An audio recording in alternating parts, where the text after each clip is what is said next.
It goes without saying that BYU's defense was a weakness a year ago. Can the linebacking core, revamped as it was this offseason, really lead a resurgence for BYU on defense? We talk about that with Ben Bywater on today's show. You are Locked On Cougars, your daily podcast on the BYU Cougars, part of the Locked On Podcast Network, your team every day.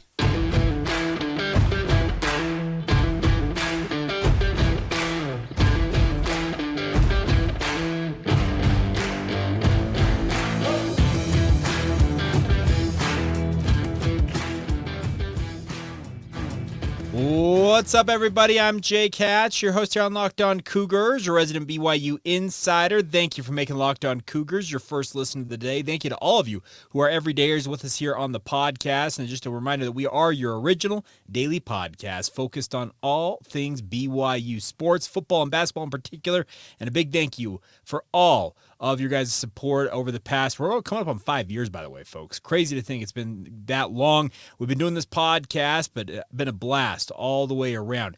Now, I am back in my home studio. I promised I would try and get some things figured out. I will admit, we have kind of duct taped and bubble gummed and shoehorned this thing back together. So the issue is, though, just simply due to the way I'm operating things this evening when I'm recording this. I typically record these the night before I publish them. I publish them actually at midnight Mountain Time. I will not be able to necessarily do the listener mailbag like I intended today. So apologies for that. I do have the questions that were submitted, and we will get to those hopefully as early as next week at some point. Maybe Monday we'll get to them. I'm going to have to work on a few things over this weekend to get some things squared away with regards to the studio and making sure everything's hunky-dory and back in tip-top shape, I guess the easiest way to say it. So just bear with us on that. But let's dive right in on today's show and get into one of our position previews, and we're going to talk BYU linebackers. Now, the BYU linebacker position, we all know last year had its high moments, had its low moments, and everywhere in between. That's the thing about this entire defense for BYU in many respects is just did not go according to plan a year ago. As such, BYU made a wholesale change on the defensive side of the football, bringing in a new defensive coordinator in Jay Hill. Obviously, brought new assistants in alongside him, Sione Pua with the defensive tackles, Kelly Papinga with the edge players, Justin Enna as linebackers coach, and obviously Jay Hill will be coaching up the safeties. But we're talking linebackers today, and this is a position group that at its top, at its peak, it's got very good talent. The top three, I think, for BYU going into training camp this year are a top three that is, I think, absolutely Big 12 caliber. That would be the guys I consider to be the top three: Ben Bywater, Max Tooley, and AJ Vongphachanh. Now, obviously, Bywater and Tooley have had absolutely just thrilling moments over the past season or two for BYU, both of them having pick sixes a season ago for BYU, both of them just fantastic players with their ability, with game-breaking ability to just make plays that completely flip games on their head. They're obviously tackling machines. Ben Bywater has a total career tackle number of 200, right on the head. Had 102 2 years ago, 98 last year. He's got 200 on the head. Obviously, Max Tooley has had his moments in a BYU uniform, and the problem has mainly been just staying healthy for a full season, and the hope is he can have that this year. They add AJ Vongphachanh to the mix here, and he was a tackling machine, just an absolute stat stuffer during his time at Utah State, the leader of what was a pretty stingy defense for Utah State a year ago. He comes in and figures to factor in alongside the aforementioned Bywater and Tooley to lead BYU's triumvirate at linebackers. I think that's a fantastic top three for BYU linebacker, but the nice part is beyond them, they have a bevy of different body types and talents that BYU can throw out on the football field to benefit this defense. I think this defense is very much going to be a multiple look defense if need be. Jay Hill will always have his base philosophy. That is a 4-3 alignment, maybe a 4-2-5 alignment, depending on what he ultimately opts to do. But the bigger point is that I think BYU's linebacking core is in pretty good shape going into the season, at least with their top guys. Beyond those top guys, like I said, there's quite a bit of talent there, and the best part is there's a ton of bodies at linebacker here as well.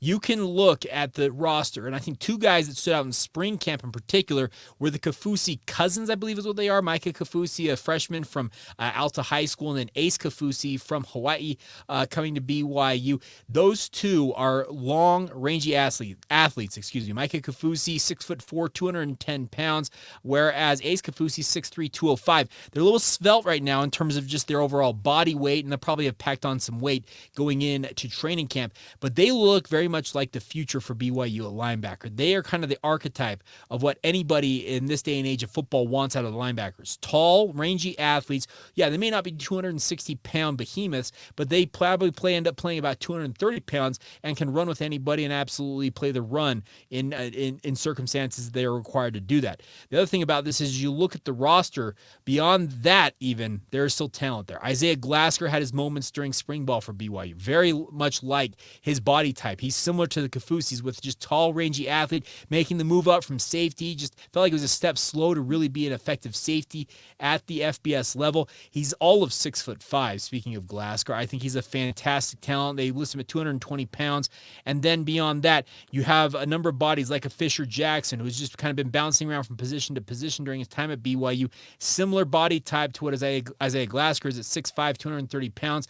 I figure he probably bumps between playing that pass rusher role for BYU off the edge, along with playing linebacker for BYU, but also you have the capability of using him wherever you need him. He's a kind of a plug-and-play guy at multiple positions just due to the fact that he's got positional versatility, which is a huge, huge key for BYU's potential success this year. The last thing I want to talk about, and I want to dig in a little more on the strategy, is beyond even the guys I've already mentioned, then you have a fantastic freshman core of guys that have transferred or have signed with BYU in the recent past. Obviously, Siale Acera is a guy that I think could see playing time early on for BYU if he's able to get the playbook down during training camp. He was one of the rare guys who did not enroll early at BYU or transfer into the program, and actually will be his first action as a Cougar will be during training camp with BYU. He will be similar to Harrison Taggart, obviously the high potential transfer coming in by way of the University of Oregon, formerly of Corner Canyon High School.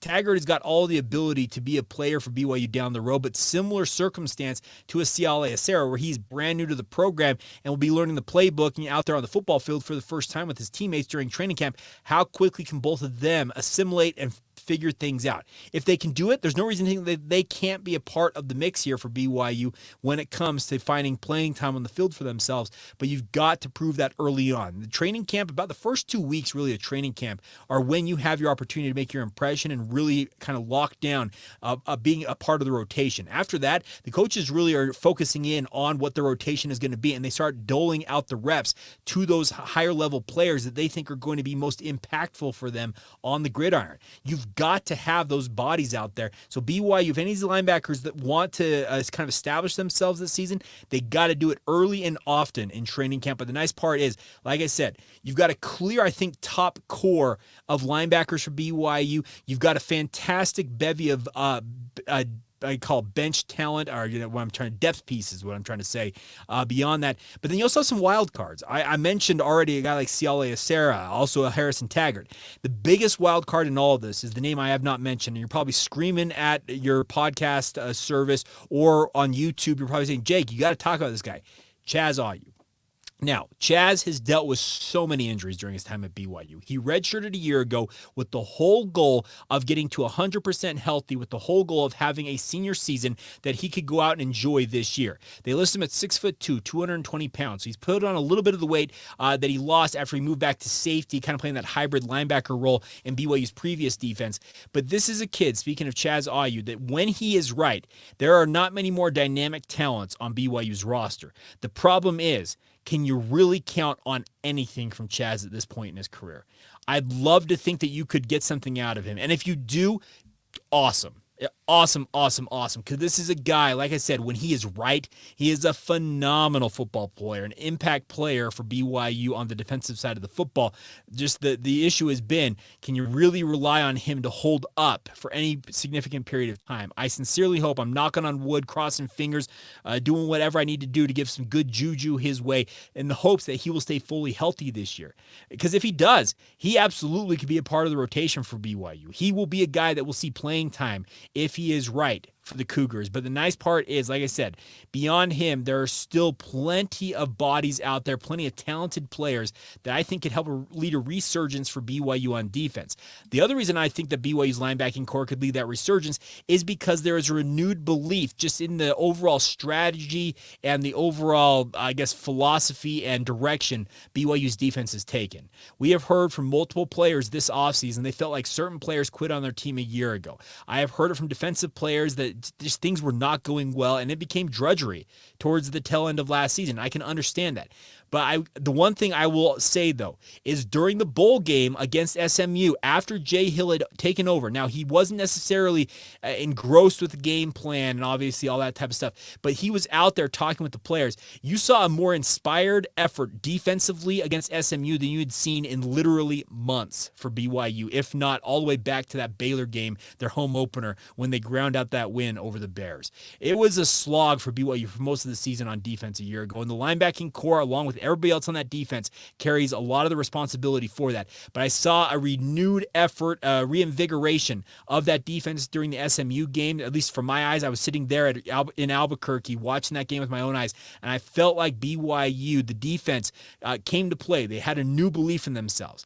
That is what BYU's kind of got to tip their cap to, or not tip their cap to, hang their hat on is what I'm trying to say when it comes to the defense this year. Yes, they may not be a perfect unit across the board with regards to the defense, the linebacking core here in particular, but the sum total of the parts, I think, can make up for maybe some of the deficiencies, and just the simple fact that they may play harder than they have in quite some time could also make up a lot for BYU. So I really like what this linebacking core has done. They brought in key pieces via the transfer portal, signed some very nice talent via the high school ranks, and I think just the overall depth and breadth of this linebacking core lends me to think that they could be a key cog in a resurgent year for BYU's defense. Like I said, it's not going to be perfect this year. I don't expect it to be, but I do expect them to be markedly better than they were a year ago, and the linebacking core will have a huge part and a huge role to play in that if it actually is going to come to fruition.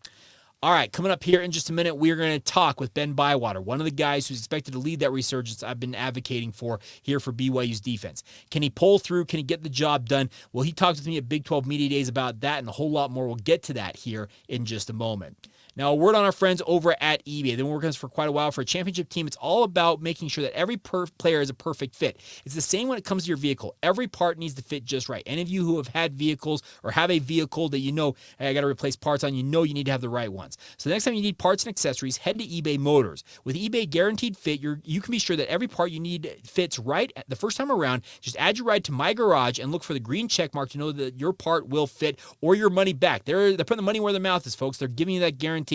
Because just like in sports, confidence is the name of the game when it comes to your shopping on eBay Motors. And with over 122 million parts to choose from, you'll be back in the game in no time. After all, it's easy to bring home a win when the right parts are guaranteed by our friends at eBay Motors. Get the right parts, the right fit, and the right prices on ebaymotors.com. Let's ride, my friends. That's eBay Guaranteed Fit, only available to U.S. customers, eligible items only, and exclusions apply. But get started today with our friends at ebaymotors.com.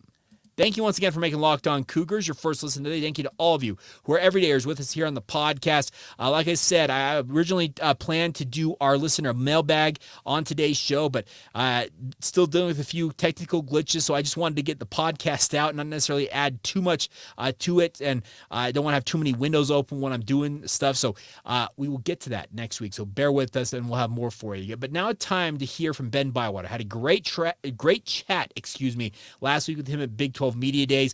He was among the contingent of BYU Cougars out there in Dallas in Arlington at AT&T Stadium. Had a great chat about what he wants to accomplish as a BYU linebacker this season, what he thinks the team can do, and just the overall how his experience at BYU, how his overall experience representing BYU at Big 12 Media Days was. So without further ado, here you go, Ben Bywater with myself on Locked On Cougars. You playing linebacker, there's been a lot of change on this defense. Jay Hill now leading it. What's it been like working with him so far? Jay Hill's the man. He really is. I love his energy, the way he attacks every single day. He's one of those guys that you want to play for. You know, if you're running into a battle, he's the first guy out. So I'm really excited. He's really knowledgeable about the game, the X's and O's, but also he's a people person. He can get the best out of you. So honestly, Jay Hill's the man. Now, I've had a conversation with other teammates. He said he breaks it down to like the basest of base levels, making sure you guys know exactly why you're doing something. Would you agree with that assessment? Yeah, so he coaches the safety. So when I'm in there, though, I mean, when we have talks with Jay Hill, it's the more holistic, right? Hey, what are you doing off the field, right? How are you handling yourself? What do the pros do? Okay, what are you doing wrong? How can we get the best out of you? But yeah, I mean, as far as X's and O's, he's done it at such a high level for so long, and he was at Weber State, he was at Utah. Yeah. So I mean, this guy, when I'm in there watching film, he knows exactly what concepts are being ran, why. So I love being around him because my knowledge of the game just gets better. Now, you're a guy, if I'm not mistaken, is it 200 total tackles through 2 seasons? Yes, so yeah. Right around that number? So 200 through 2 seasons. Okay, so obviously you have back-to-back 100 tackle seasons roughly. What can you do for an encore this year? Man, I'm extremely confident in my abilities to play the game of football. But yeah, for me, my goal is definitely 3 digits or more. So and the way I feel like I can do that is just stealing the edge mentally, right? There's only so many weights you can lift. There's only so many how fast you can get within an 8-month span. Because really, from January till July is when you're really locked in. So for me, just getting better every single day, stacking that 1%. So. Do you relive that pick 6 against SMU at all? Low-key, I do. Okay. Low-key, I do. It was that was a special moment for me because I felt like I'd gone through a lot of hardship leading up to that moment. Yeah. And then when that happened, that was just really for me, just a testimony builder that God's there, He's looking out for me, and I put the work in, and things worked out for me. How is the linebacker room looking in your opinion right now? Linebacker room's looking solid. I really like the guys in there right now. These guys are studs. They're working hard, and we got a lot of young guys, right? We got Kafusi brothers, Isaiah Glasker, we got Lucky Finau, we got Fisher Jackson, and we got 2 transfers coming in. Sione Moa, he's a stud, and AJ Vankatron, I've talked about him before, but 2 guys that I have a lot of respect for, and then obviously the other boys that have come back that have played. So really looking forward to competing against those guys and playing alongside them. What are your impressions of AJ so far? I know you haven't been on the practice field with him, but you've seen him probably play at Utah State. I was a fan of him at Utah State. I turned on the film, I was like, okay, I like number 10. He was a stud. So what I like most about him, though, is he's a pro. Handles himself well. He works hard. He does everything right. He's one of those guys you want on your team, in your locker room, because he's going to make you guys better. You mentioned some of the young guys, the Kafusis in particular. It seems like to me that Coach Hill might have a type of a linebacker. Tall, rangy, and can really run. Yeah. Am I right in that assessment? And that's, honestly, I would not say that's just Coach Hill's. Sure, right? Yeah, that's seems the football. Yeah, okay. That's how the game of football is changing. It's a passing league. You see in the NFL, they want guys that can run, guys that can cover. And so rarely are you seeing the big 250, 260 guys in the middle. If they're 260 and they can run, then hey, more power to you. But they are looking for more of that Fred Warner prototype, that rangy, langy, and a guy that can run. Now, is there a player or players that you've kind of modeled your game after in your life? So, yeah, I mean, there's guys who I have a lot of love and respect for. Harvey Longy's one of them. Okay. Sione Takitaki's another one. Those guys are BYU guys. They've done it at BYU. They're doing it in the NFL, and they've mentored me. So I'm really grateful for those guys. But, yeah, I think I like taking little bits and pieces of everybody, right, and just making who I am as a player. I think being a player, it's cool because you can kind of, create your own player, right? Yeah. How big do you want to be? How fast do you want to be? You can really work hard, and then in August when you put the pads on, you're your own video game character. So, are you looking forward, by the way, to the NCAA football game coming back at some point? I am, yeah. Okay. Hopefully I'm on it. So. Sure, I'm sure you're like, hey, you want to play as yourself, obviously. I would love to, yeah. And if my kids could play as me, sure, it'd be awesome. That'd be really cool. Now, in terms of your confidence level going into the season, what is your confidence that what this team can accomplish? Yeah, I'm extremely confident. In us as a team, right? I love my boys. I'm gonna go to war with them any day of the week. So I really feel like we've been working hard as a team, and I'm working hard personally. So going to battle with these guys, I love the boys. And when you grind together in the offseason, it creates that bond, that chemistry that, not everybody can have, right? Yeah. You don't gain that doing anything else, but then just suffering and going through tough times with your boys. So obviously you guys are in that player-run practice period right now where you guys are in control of how things are going. How have those been? They've been good, yeah. So they've been really good. We've been really just perfecting our craft as far as just technique and how we're going about things. And so the whole offense looks good. The defense, I'm excited for these guys. So, yeah, man, it's been a great experience, and I'm trying to do it in an organic way, right? Trying to be a leader, trying to be somebody that, the young guys feel like they can go to if they need help. So just trying to, it's new for me as well. So I'm trying to figure it out just as much as they are.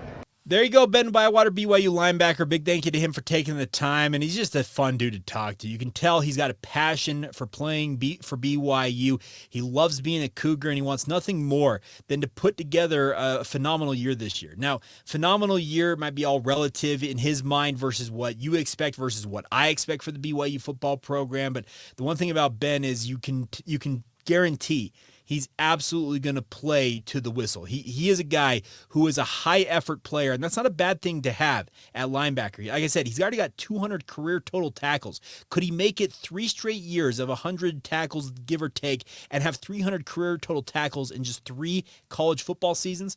We're all about to find out. It'll be interesting to see if he can accomplish that feat once again, because he has just been a phenomenal representative for BYU when it comes to media stuff like this, but at the same time, a fantastic football player on the field and given his all in so many circumstances for the BYU Cougars. All right, coming up here in just a minute, we'll finish out today's show. Usually we talk about one of the games in the 155-game breakdown, looking back at BYU's 155 games as an independent football program. We got some big news on the basketball front yesterday for both BYU men's and women's basketball. We know who they'll be playing in Big 12 action. We'll break that down here in just a second. Now, a word on our friends over at Perry Homes. They've been working on this for a few months now. The best part is that whether you're looking for your first home or ready to upgrade to your dream home, my friends, Perry Homes has a house for you. For 50 years, Perry Homes is Utah's premier home builder with communities throughout the state. They get many communities, home designs, and price points to help meet your needs. They want nothing more than to make sure that you guys feel like you're being taken care of when it comes to your housing options, and you guys are exactly where you need to be in what you need to be when it comes to your home. They have beautiful communities in Davis, Salt Lake, Tooele, and Utah counties. Also, multiple communities in southern Utah and Washington County near St. George. They offer over 50 unique home designs from ramblers to 2 stories to townhomes as well. And they're offering generous financing incentives right now through their preferred lender to help get you started on the right foot right away. So visit perryhomesutah.com to see what's new in Utah's finest neighborhoods. That's perryhomesutah.com to learn more now. For 50 years, Utah has been coming home to Perry Homes.